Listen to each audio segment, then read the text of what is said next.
तो राइट, अभी हमने चर्चा की कुछ देर पहले इंटरनेशनल कोर्ट ऑफ जस्टिस की।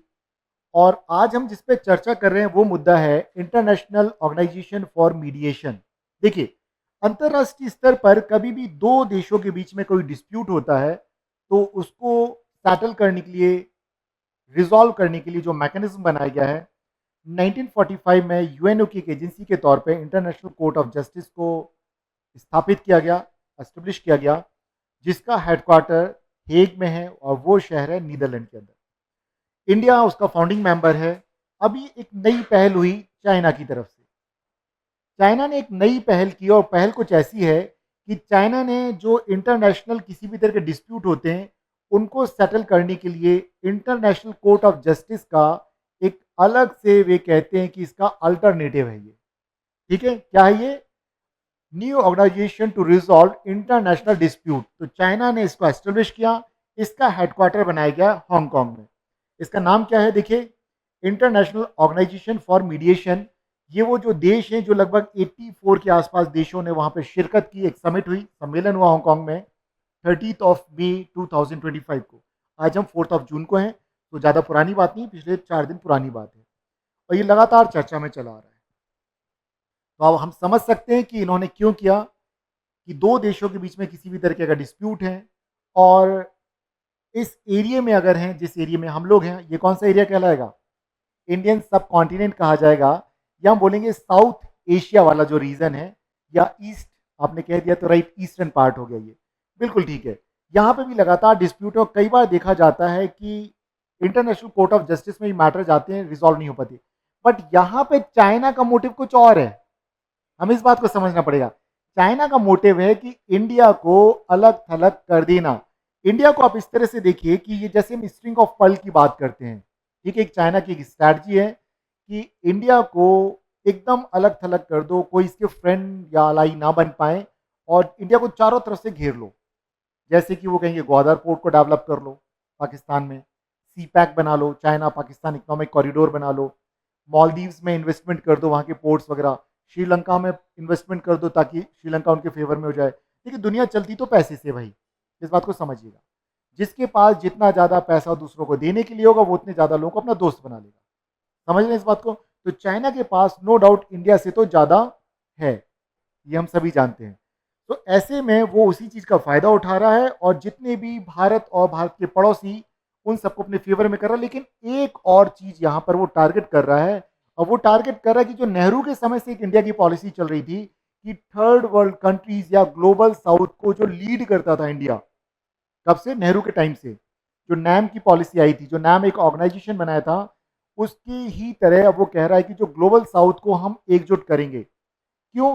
क्योंकि ज्यादातर यूएनओ और उसकी बॉडीज के ऊपर एक ब्लेम किया जाता है थर्ड वर्ल्ड कंट्रीज के द्वारा, जो पिछड़े देश हैं उनके द्वारा, कि वहां पर डेवलप्ड नेशन का प्रभुत्व है।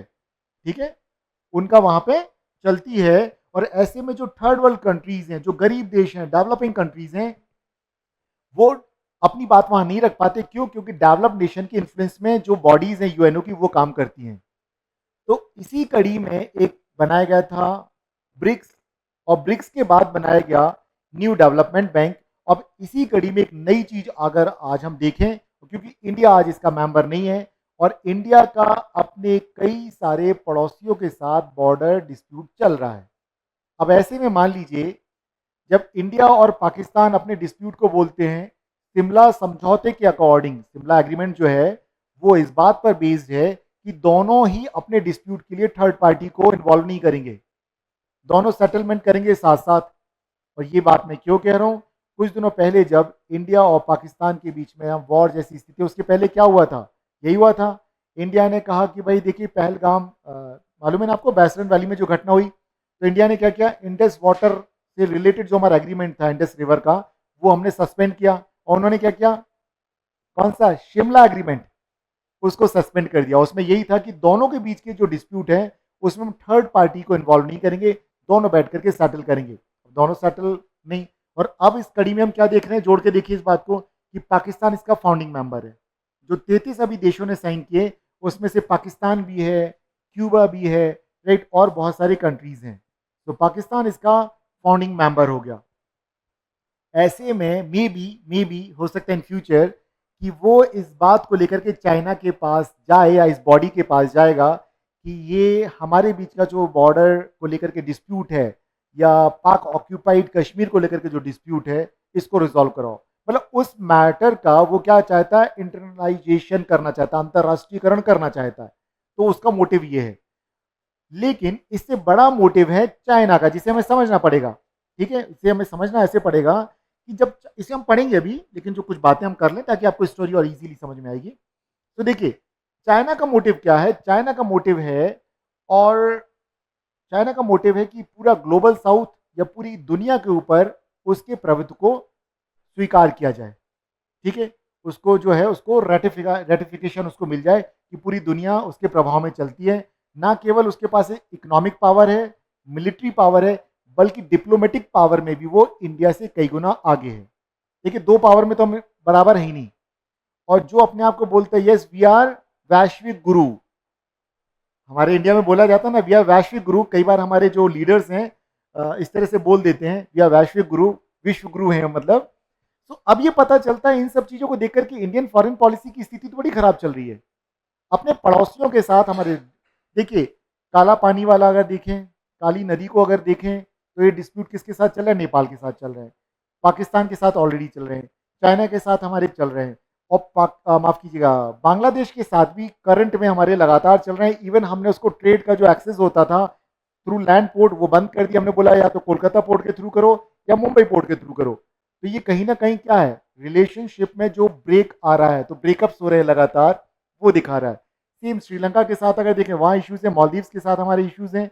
तो कुल मिलाकर के जो करंट सिनेरियो जो दिख रहा हमें, वो इंडियन फॉरेन पॉलिसी का कहीं ना कहीं वीकनेस दिखा रहा है कि हम उतना प्रोएक्टिवली नहीं सोच पाए चीजों के बारे में। और यहां पर सबसे बड़ा अगर रीजन दिखता है हमारे पीछे होने का, वो क्या दिखेगा आप लोग बताइए। पैसे। भाई हमारा फॉरेक्स अगर 3,000 करोड़ का मतलब 3,000 बिलियन डॉलर का होता, 700 बिलियन डॉलर की जगह 3,000 बिलियन होता, तो हम सोचते ना। अमेरिका से ज्यादा चाइना के पास, और चाइना से बहुत कम उसका चौथाई इंडिया के पास है। ठीक है, अब आप सोच के देखिए 700 बिलियन डॉलर, 3,000 बिलियन डॉलर, और कहाँ 6,000 या 8,000 या 12,000 बिलियन डॉलर। तो जो डिफरेंस दिखता है ये, भाई देखो आपकी पॉकेट में ज्यादा पैसा होगा, आप क्लास के सारे लोगों को ले जाओ आज, बोलो भाई चलो आज पार्टी मेरी तरफ से, कल फिर बोलना चलो पार्टी मेरी, 3 दिन लगातार पार्टी में, चौथे दिन भाई कहाँ हो, हमारा कॉलोनी दिख नहीं रहे हो। ये स्ट्रैटेजी है कि उनके इंफ्रास्ट्रक्चर को डेवलप करने के लिए उनको फंड्स दे दो, लोन दे दो। ठीक है, लोग आते हैं और इंडिया देता है, लेकिन इंडिया के पास लिमिटेड है भाई, जिसके पास खुद के लिए नहीं है वो क्या देगा। लेकिन लेकिन अब इस बात को समझना पड़ेगा, इस बात से निराश होने की जरूरत नहीं है। इंडिया को जो इंडिया कर रहा है उस स्ट्रैटेजी पे लगातार कायम रहना चाहिए। ठीक है, लगातार कायम रहना चाहिए। इंडिया की फॉरेन पॉलिसी इतनी बुरी नहीं है, लेकिन ये सारे जो तरीके जो किए जा रहे हैं, हमें उन बातों को समझना होगा, तो हमें भी उसी स्ट्रैटेजी पे चलना होगा। पिछली क्लास में मैं आप लोगों से बात कर रहा था कि हमें मैन्युफैक्चरिंग सेक्टर पे ज़्यादा जोर देना होगा। अपने कई देशों के साथ हमें फ्री ट्रेड एग्रीमेंट्स को करना होगा और अपना इंफ्रास्ट्रक्चर को डेवलप करना होगा, ताकि इंडिया जो कहता है वर्ल्ड इकोनॉमी में वो तेजी से ग्रोइंग है, इमर्जिंग इकोनॉमी आता है इंडिया, तो वो हम तभी जब हम ज़्यादा पैसा कमाएंगे, फॉरेक्स हमारा बड़ा होगा, दूसरे देशों को हम ज़्यादा लोन दे पाएंगे, तो वो हमारे इन्फ्लुएंस में अपने आप आने लग जाएंगे। तो हमें भी कुछ ऐसा करना होगा। अब चलिए, अब ये देखते हैं जरा इसके हिसाब से जो खबर है। तो देखा जाए कि यहाँ पर चीन ने एक अंतरराष्ट्रीय विवाद सुलझाने के लिए एक नया संगठन बना दिया है, और इस संगठन का नाम क्या है भाई, ये है इंटरनेशनल ऑर्गेनाइजेशन फॉर मीडिएशन। और ये इंटरनेशनल कोर्ट ऑफ जस्टिस का एक अल्टरनेटिव माना जा रहा है। अब तक इसमें अगर देखा जाए तो मेजर मेजर अगर देखा जाए तो पाक, इसलिए हम जानते हैं पाकिस्तान हमारा पड़ोसी हो, और क्यूबा एक कम्युनिस्ट अप्रोच वाला देश है, तो चाइना के फेवर में हमेशा से रहा। तो लगभग 33 कंट्रीज ने इस पर इसके सिग्नेचर ही बन गए जो एग्रीमेंट हुआ।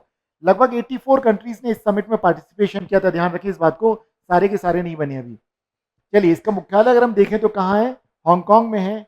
और ये घटनाएं मैं आपको बता ही रहा हूँ। तो आप देखिए 85 कंट्रीज और लगभग 20 इंटरनेशनल ऑर्गेनाइजेशंस इसमें उन्होंने पार्टिसिपेशन किया, और 33 कंट्रीज ने तो इमीडिएट उस पर साइन कर दिए। क्लियर है, ध्यान रखेंगे इस बात का। चलिए, तो अब यहाँ पे देखें चाइना का एक न्यूज़पेपर है, और वो क्या बोलता है, इससे हमें पता चलेगा कि चाइना की मंशा क्या है। वो भी तो वो बोलता है कि यहाँ पर अंतर्राष्ट्रीय विवादों को सुलझाने के लिए दुनिया का पहला सरकारों के बीच का एक कानूनी संगठन है, ठीक है, इंटर गवर्नमेंटल ऑर्गेनाइजेशन इसको बताया गया है। क्लियर है?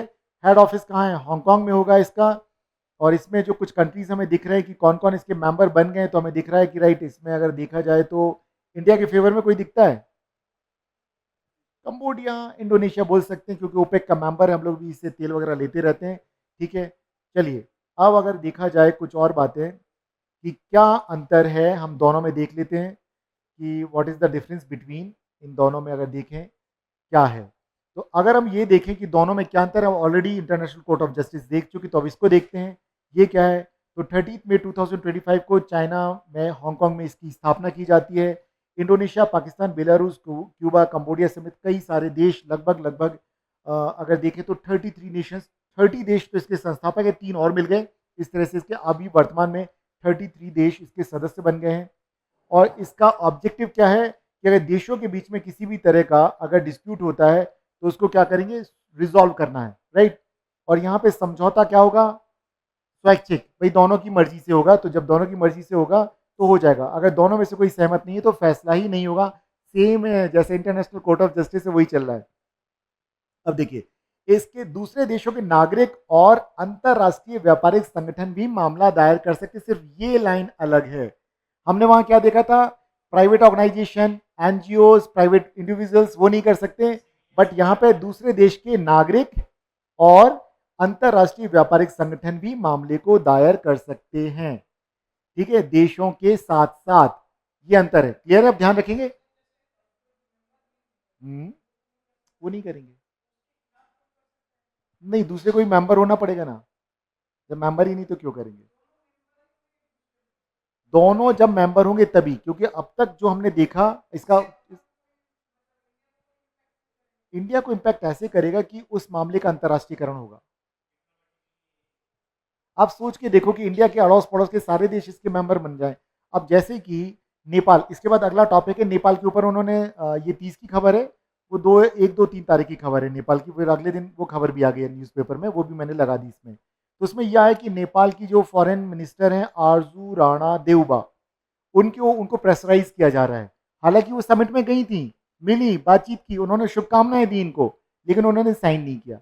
रीजन वही इंडिया वाला फैक्टर, उसको लगता है कि दोनों से पिसेंगे, बेहतर है कि चुपचाप रहो, न्यूट्रल हो जाओ। तो जहां तक मेरी एक समझ बन रही, नेपाल ये समझेगा कि दोनों हाथों में लड्डू रखो, दोनों से खाओ। इंडिया ने भी एक समय में किया था, जो यूएसएसआर है और यूएसए दोनों के साथ अलाई बनकर के, भैया जब कहीं गेहूं चाहिए बोलेगा इधर जाओ इधर जाओ। था एक टाइम इंडिया का ऐसा। क्लियर है? चलिए अब इसमें कुछ चीज़ें और देखें, ये हम ऑलरेडी देख चुके हैं। ठीक है, इंटरनेशनल कोर्ट ऑफ जस्टिस अभी जस्ट हमने देखा है, बट आप जान लीजिए कि इंटरनेशनल कोर्ट ऑफ जस्टिस, इसका हेडक्वार्टर कहाँ, हेग, नीदरलैंड में 1945 में इसकी स्टैब्लिश होता है।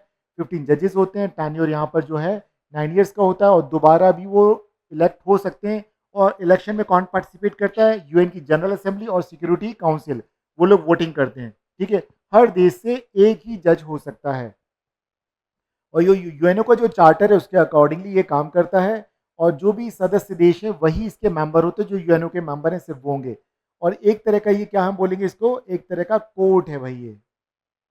चलिए आप खोल दें, फॉर्मल कोर्ट है एक तरह का, औपचारिक जिसे हम बोलते हैं फॉर्मल कोर्ट की तरह, जहां पर कि हम देखते हैं जो इंटरनेशनल लॉ है उसके आधार पर ये डिसीजन लेते हैं, और इसके जो फैसले होते हैं, डिसीजन होते हैं, वो बाइंडिंग होते हैं। ठीक है, और सिर्फ देखिए मेंबर कंट्रीज ही मामले दायर कर सकते हैं, कोई प्राइवेट इंडिविजुअल नहीं कर सकता है, कोई एनजीओ नहीं कर सकता है, कोई भी प्राइवेट ऑर्गेनाइजेशन भी नहीं कर सकता है। ठीक है, ध्यान रखिएगा। तो अब अगर हम यहाँ पे देखें तो, जो यहाँ देखें तो चीन के जो विदेश मंत्री हैं, वे कहते हैं कि भाई देखिए, दुनिया के मुद्दों को बातचीत से हल किया जाएगा, लड़ाई झगड़ा नहीं किया जाएगा। इसलिए हमने ये कोशिश कर रही हैं कि भाई बिना झगड़े के रिजॉल्व हो जाए, और क्या चाहिए, युद्ध की जरूरत क्या है। ठीक है, अगर मान लीजिए पाकिस्तान बैसरन वैली में जो टेररिस्ट आए थे पाकिस्तान से, उनको इंडिया को सौंप देता, इतना बोल देता भाई हम जांच करें, हम दे देंगे, तो युद्ध होता ही नहीं। समझने वाली बात है, मतलब भारत की जनता को भी लगता अच्छा ठीक है, प्राइम मिनिस्टर ने बोला और उन्होंने बात मानी, उनके प्राइम मिनिस्टर बोलते ओके राइट ठीक है, आप भी अपना एक डेलीगेशन भेज दीजिए और जांच में सहयोग करा देते हैं हम, भले करें ना करें अलग अलग, लेकिन युद्ध नहीं होता, बैठ के बातचीत होती। चलिए, ये लाइन मुझे बड़ी अच्छी है, तुम हारो मैं जीत की सोच को पीछे छोड़ना, ये हमेशा ये ध्यान रखिएगा, ये हर जगह लगाओ कि तुम हारो मैं जीता, दूसरे का ईगो हर्ट होता है। कभी मत करो, बेटर है मीडिएशन में चले जाओ, कि दोनों को समझाएगा और रिजॉल्व हो जाएगा मैटर। ये हर जगह करो, ये देशों की बात है, पर्सनल रिलेशंस में भी करो, फैमिली में भी यही करो, लड़ना मत कभी किसी के साथ।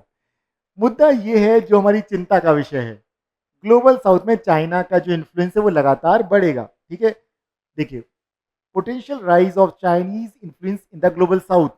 ठीक है, यही तो बात है, विदेश नीति ऐसी तो चलती है। देखो, हमने बात कर रहे हैं ना, पैसा बड़ी चीज है, चाइना कर्ज की नीति और एक्सपेंशन रवैया, तो अब देखा जाए वो ये कर रहा है और लगातार करता जा रहा है। तो जहां पर देश इसके प्रभाव में आ रहे हैं, इसके, भाई ठीक है लोन ले लेंगे, लेकिन वहां दिक्कतें भी हो रही। कई देशों में जब ये कर्ज अपना वापस मांगता है और जब वो लौटा नहीं पाते तो ये क्या कहता है, आपका ये पोर्ट हमारा इतने साल के लिए हो गया। फिर उन देशों के अंदर इसके विरुद्ध असंतोष पनपता है, अनरेस्ट पैदा होने लग जाता है।